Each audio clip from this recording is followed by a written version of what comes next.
வாழ்வோம் வாழ்விப்போம். நான் உங்க சுசி. இறைவன் ஞானவெளி மெய்வரா ஞானசித்தர் அவர்கள் உலக மக்களுக்கு அருளிய நூல்தான் ஞான போதனை. ஞான போதனை யாருக்கு தேவை? எல்லாருக்கும் தான். வாழ ஆசைப்படும் ஒவ்வொருவருக்கும், தன்னை உணர்ந்து மெய்யறிய தலை போடுவோருக்கெல்லாம் தேவைப்படும் இந்த ஞான போதனை. வழி தெரிந்தால் தானே பயணம். வழி தெரியும் என்றாலும் ஒத்து பார்க்க உதவுமே.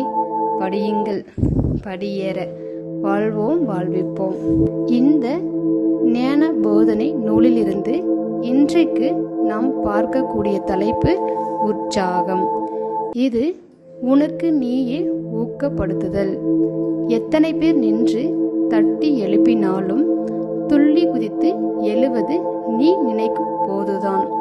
உற்சாகத்தை அடமானம் வைக்கலாம், விற்றும் போடலாம், கடன் வாங்க மட்டும் முடியாது. இது நீயே சுயமாக உனக்குள் உருவாக்கி கொள்ள வேண்டியது. நெருப்பை நீதான் பற்ற வைக்க வேண்டும், அப்புறம் அது பார்த்து கொள்ளும். ஆர்வம், ஈடுபாடு, விருப்பம் இருந்தால் மட்டுமே உற்சாகத்தை உருவாக்க முடியும். ஏட்டுக்கல்வியும் அடுத்தவர் தரும் ஆதரவும் உற்சாகத்தை உண்டாக்குவதில்லை. உணர்ந்து தெளிந்து தேவை என்று நம்பி எதிர்பார்ப்பு கைகூட போகிறது என்கிற போது இந்த உற்சாகம் என்ற கருமேகம் கொட்டி தீர்க்கும். உண்மையான உற்சாகம் இன்றி ஒரு வேளையும் ஆரம்பிக்க முடியாது. ஆரம்பித்தாலும் முடிவு பெறாது. காரணம், திறமை இருந்தால் மட்டும் போதாது.